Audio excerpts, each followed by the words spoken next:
Buenos días, buenas tardes o buenas noches, depende del lugar que tú te encuentras. Oye, bienvenidos a un nuevo Café con Cabaná, con el gentil patrocinio del Museo Judío Alemán, acá en Santiago de Chile.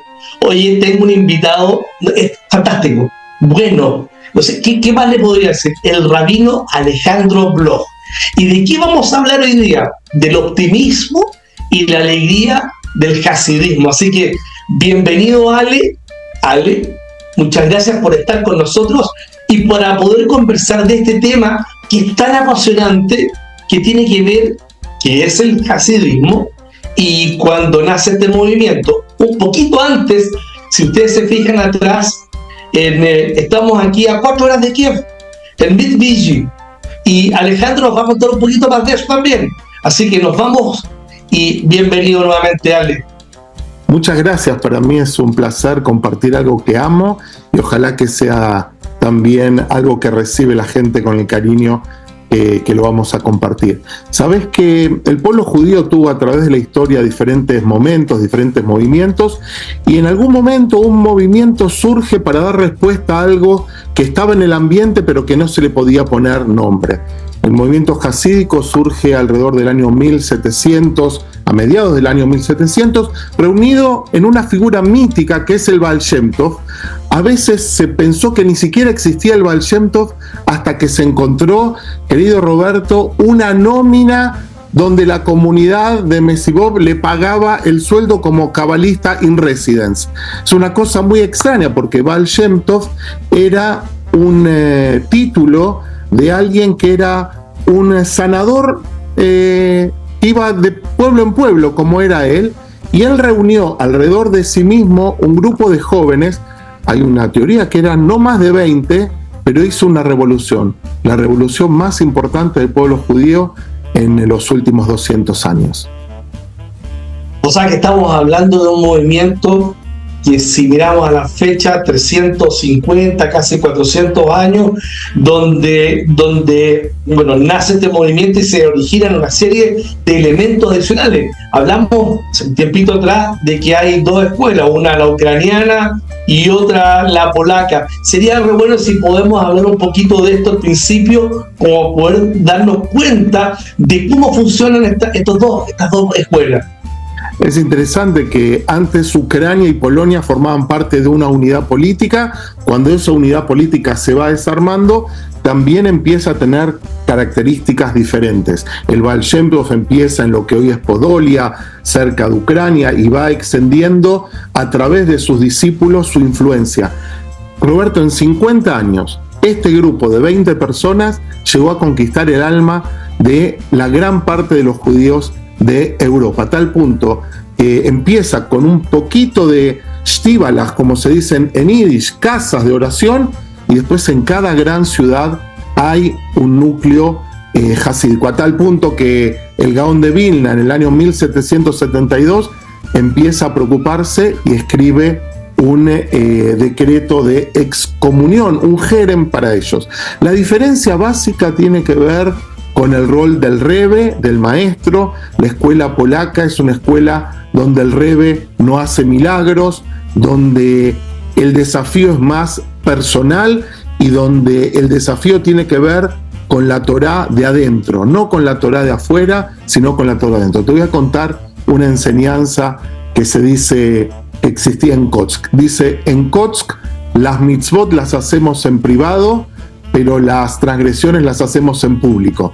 Las buenas cosas las hacemos en privado, pero los preceptos, las transgresiones las hacemos en público. Y una gran diferencia que tiene que ver con la historia, que es que el judaísmo hasídico ucraniano estuvo en contra de la Revolución Francesa, mientras que el polaco veía con buenos ojos el avance de Napoleón. Vos escuchaste hablar del Rav de Liadi, que es el fundador de Chabad. Él estaba muy en contra de Napoleón, a tal punto que se cuenta que en Chabad, en Yom Kippur, se canta una de las últimas canciones con la música de la Marsellesa, de alguna manera como diciendo al final, vencimos a Napoleón. El Rebbe fue escapándose de las tropas de Napoleón y terminó muriendo en ese recorrido. Pero lo más importante del hasidismo es que es una revolución espiritual, que es una forma de relacionarse con la Torá, con las mitzvot y con Dios de una manera distinta, valorando el hombre común, valorando la persona que puede relacionarse con Dios desde lo que es, desde lo que conoce, sin necesidad de ser un gran talmudista o un gran erudito. Oye, Ale, y justamente tomando este hilo de conversación, esto de la presencia divina y el hombre, nos gustaría saber cómo el hasidismo usa esta experiencia interna e individual propia de cada uno de nosotros como un modelo a través del cual se pueden entender los misterios profundos del universo. Bien, te voy a contar primero desde el punto de vista teórico. El hasidismo, de acuerdo a Gershom Scholem, es la última etapa del misticismo judío.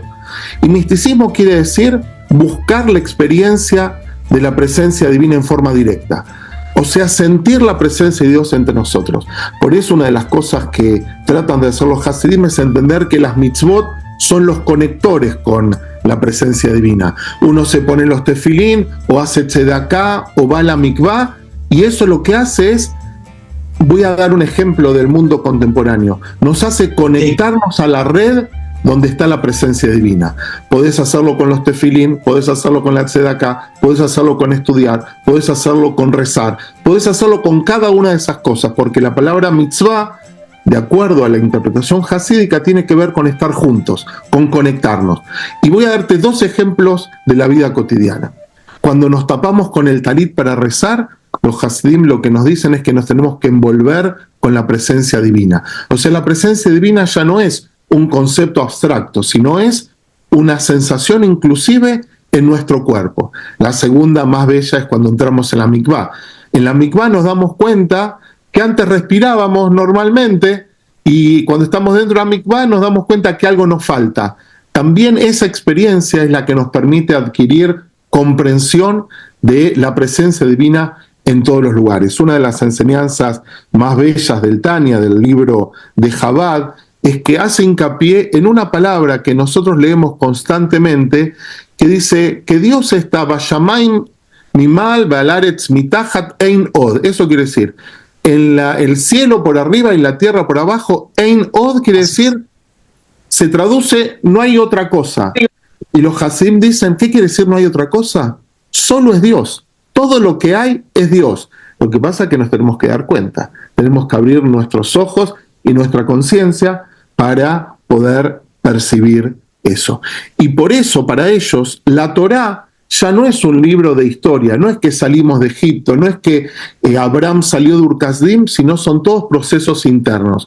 La Torá hay que leerla en nuestra alma, en nuestra Neshama. Tenemos que encontrar esa salida de Egipto, ese Abraham que deja el mundo de los ídolos, y no solo una vez, sino infinitas veces. Cada mañana leemos un texto bello del libro de Shemot que se llama Shirat Hayam, el cántico del mar, que se recuerda el cántico que dijo Moisés y el pueblo de Israel cuando terminaron de atravesar el mar saliendo de Egipto, y los rabinos se preguntan ¿por qué hay que decirlo todos los días? Y Moisés ya lo dijo hace muchos años.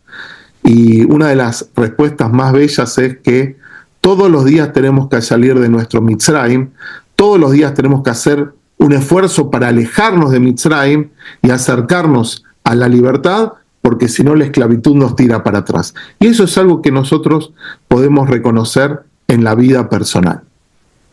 Y eso es todos los días, es increíble, ¿eh? Naturalmente, cuando estamos hablando de un movimiento, de un texto, de un pensamiento de 350 años y que hoy día, contemporáneamente, en el día a día, tiene una validez increíble. O sea, el hecho de decir, tengo que estar en la lectura, tengo que ver lo que tengo hacia adelante y tengo que salir de esa esclavitud de lo que me está pasando o de los problemas o de los errores, creo que es fundamental. Y naturalmente aquí lo encadeno con el optimismo y la alegría del hasidismo. Yo creo que acá hay un tema que es muy, muy importante también contárselo a la gente que nos está viendo. El hasidismo trae no la novedad, porque es parte de nuestra tradición, pero sí el énfasis en la alegría de estar vivo, en la alegría de ser parte de Am Israel. Cada mañana nosotros agradecemos por ser parte del pueblo judío, no en discriminación a otros, sino valorando lo que sí tenemos. Rabbi Nachman, que fue el bisnieto del fundador del hasidismo, que murió en el año 1810. Siempre pongo este año como referencia porque es cuando en nuestros países estaba empezando la independencia. Es una forma de fijar en nuestra mente algo. Rabbi Nachman murió en 1810 a los 38 años de tuberculosis. Imagínate lo que era morir de tuberculosis en esa época. Habrá sido doloroso, perdió una esposa, perdió hijos, etc. Pero su Torá, su enseñanza principal es mitzvah gedolá liot besimcha. La mitzvah más importante es estar alegre. Y justamente eso tiene que ver con lo que dice el Baal Shem Tov. El Baal Shem Tov dice, el peor pecado es la tristeza y el enojo, porque es creer que merecemos otra cosa, y en realidad la vida es como es. Lo importante es cómo la vivimos nosotros, cómo respondemos a eso que hemos recibido, cómo nos enfrentamos a eso que es nuestra herencia, nuestra genética, pero que nos da la posibilidad de crecer infinitamente hacia adelante. Esa es una de las enseñanzas más bellas y más profundas del pueblo judío. A tal punto, si me dejas expandirme un poquito en este momento, favor. En la Torá hay dos textos que se llaman Tojajot, que son amonestaciones, que Dios dice, si cumplen las mitzvot les va a ir de esta manera, si no las cumplen les va a ir mal. Los comentaristas hasídicos dicen, les va a ir mal solo cuando no cumplan las mitzvot con alegría. Si no lo hacen con alegría, o sea, si no viven con alegría, la vida va a ser una amargura siempre. Pero si vos encontrás un motivo inclusive en el medio de la tristeza y la oscuridad, siempre va a haber esta felicidad de estar vivo. Y este es parte del mensaje poderoso del movimiento hasídico. Oye, maravilloso. Y pasemos ahora a las relaciones sociales de las cortes hasídicas, que también es muy interesante. Bueno, algunos sostienen que el comienzo del hasidismo tiene que ver con una lucha entre las estructuras, el establishment comunitario que estaba distanciado del hombre común, que estaba vinculado al poder y al conocimiento, y que el Baal Shem Tov y su grupo lo que empiezan a dar es dignidad al hombre común. Y por eso hay infinitos cuentos que hablan acerca de los campesinos que, por ejemplo, le dicen a Dios, Dios, yo no sé cómo rezar, solo sé decir el abecedario. Estoy seguro que si lo digo con Kavaná, vos lo vas a recibir y vas a armar las mejores tefilot. Fíjense qué bello, ¿no? O hay otro cuento que dice que el zapatero en la noche, cuando remienda los zapatos de las personas que se lo dejan a la noche para tenerlo otra vez a la mañana, en cada lamento, cada vez que dice hoy vei, eso es una plegaria. Entonces, uno de los aspectos que el hasidismo propone es que la devoción del hombre simple también es bella. No hace falta ser un gran erudito para tener un lugar de privilegio en el mundo espiritual, sino la devoción diaria, la fe simple, el trabajo personal interior también es bello. Y otra de lo que sí estableció el hasidismo son una nueva estructura comunitaria que tenía que ver con el Rebbe, con el maestro, que se lo llama Rebbe, Jajam, Tzadik, sabio de diferentes maneras, y su Hasid. La palabra Hasid a través de la historia del pueblo judío fue teniendo diferentes mutaciones. Por ejemplo, en el Talmud se habla de los Hasidim Rishonim, que eran personas que se levantaban una hora antes de la plegaria para meditar y prepararse. En el mundo hasídico, Hasid se transforma en una palabra directamente relacionada con el tzadik. El Hasid es el discípulo. Y así como no puede haber discípulo sin maestro, tampoco puede haber maestro sin discípulo. Y una de las cosas bellas que dicen que el tzadik, cuando mira al hasid a los ojos, lo que mira es su alma, no mira su aspecto exterior, sino puede leer su alma. Y el tzadik, el maestro, se transforma de alguna manera en aquel, y esto vuelvo al judaísmo polaco, que permite al otro desarrollarse al mejor lugar que puede. No exige que que todos copiemos al tzadik, al maestro, sino que cada uno desarrolle su potencial. Y en ese sentido hay un cuento muy hermoso. La primera corte jasídica que se creó fue la de Chernobyl, que después fue muy famoso por el problema nuclear, ¿no? Pero la primera corte fue Menachem Nahum de Chernobyl. Su hijo fue el que estableció la primera corte, y cuando llegó la festividad de Sukkot, los Hasidim le pidieron que les muestre cómo se hacían los Na'anuim del Lulav, cómo se hacían los movimientos del Lulav, cómo su padre hacía los movimientos. Y el Rebbe, su hijo, lo hizo, y los Hasidim le dijo: no, tu papá no hacía así. Y él les contestó: ¿ustedes quieren que yo copie a mi padre o quieren que les muestre con la Kavaná que mi padre lo hacía? Y eso sentó también una escuela. Qué mensaje, ¿ah? Qué mensaje, porque incluso eso es para la vida diaria. Nosotros, en general, todos, no tenemos por qué copiar a nuestros padres.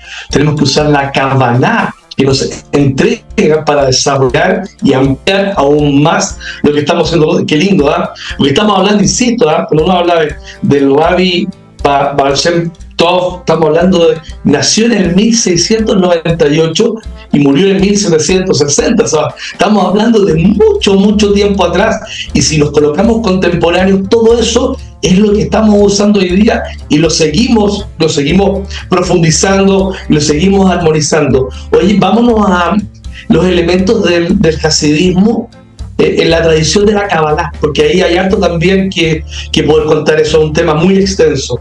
Sí, en el libro de Gershom Scholem, Las grandes tendencias de la mística judía, él establece que hay diferentes periodos, desde el periodo más antiguo, que lo llama de las Ejalot. Ejalot son los espacios rituales que se usaban para meditar, como si fuera una meditación en la que uno entraba en el Beit HaMikdash. El Beit HaMikdash ya no existía, pero sí podía entrar espiritualmente, hasta la cábala tradicional con el libro de Zohar. Y el último de esos escalones, el último de esos movimientos es el movimiento hasídico. Gershom Scholem lo describe muy bien, dice que el movimiento hasídico lo que utiliza es el lenguaje de la cábala, por ejemplo, de la sefirot, el tema del tikkun, el tema de otras palabras tradicionales, pero ya no como algo externo, sino como algo interno. Y una de las cosas que hace el movimiento hasídico, para algunos una traición y para otros una bendición, es popularizar la cábala. Digo para algunos una traición porque sostenían que la cábala era elitista, que solo se podía enseñar en círculos reducidos, donde el maestro podía controlar el conocimiento, mientras que el hasidismo entendió que la cábala era patrimonio de todo el pueblo judío y que era indispensable traducirlo a un lenguaje que el pueblo pueda entender. Muchas veces, es verdad, cuando uno traduce conceptos complejos a situaciones más sencillas, se pierde algo en la traducción. Sí. Pero también se llega a otra gente que no se llegaba de esa manera. Entonces, la cábala permitió inclusive dar sentido al sufrimiento, dar sentido a los momentos oscuros de la vida. Rabbi Nachman tiene una enseñanza que dice: aún en el ocultamiento más oculto, dice en hebreo, donde la oscuridad es mayor, ahí hay una chispa de luz. Y esa chispa hay que encontrarla y hacerla crecer. Y es por eso que muchos de los movimientos hasídicos hacen contacto con las personas que han sufrido mucho, o personas con enfermedades, o personas que la sociedad las expulsa, por ejemplo, adictos, personas que han infringido la ley. Es un fenómeno muy interesante cómo la Torá de Rabbi Nachman en esa gente ha calado muy profundo. Si vieron la película Ushpizin, tanto Moshe Balanga como sus amigos son expresidiarios, y él es un discípulo de Rabbi Nachman. ¿Por qué?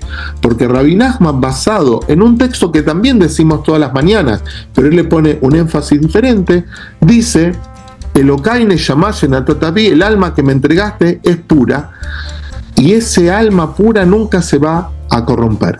Entonces Rabbi Nachman dice, en vez de criticar a las personas, él dice algo bello, dice: cualquier tonto puede hacer sentir mal a otro. El desafío es hacerlo sentir bien.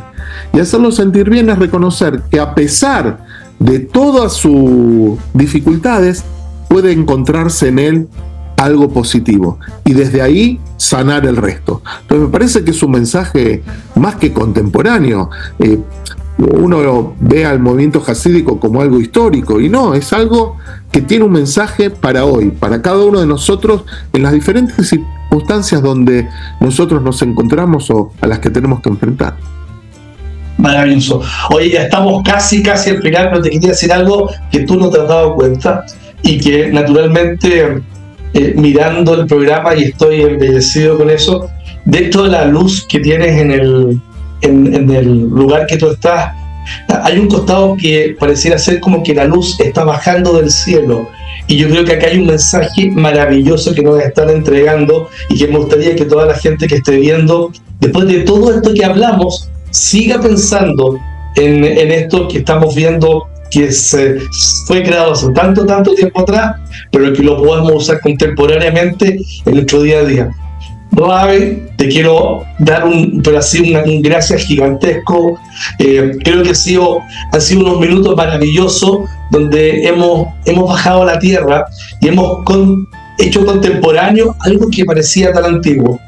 Alejandro Bloch, un rabino excepcional, tal como lo dije al principio. Bueno, y a nuestros queridos espectadores, los invito al nuevo Café con Kavaná, cada vez más interesante y con unos temas que son maravillosos. Alejandro, muchísimas gracias y nos vemos en un próximo Café con Kavaná. Muchas gracias. Gracias. Un gran abrazo.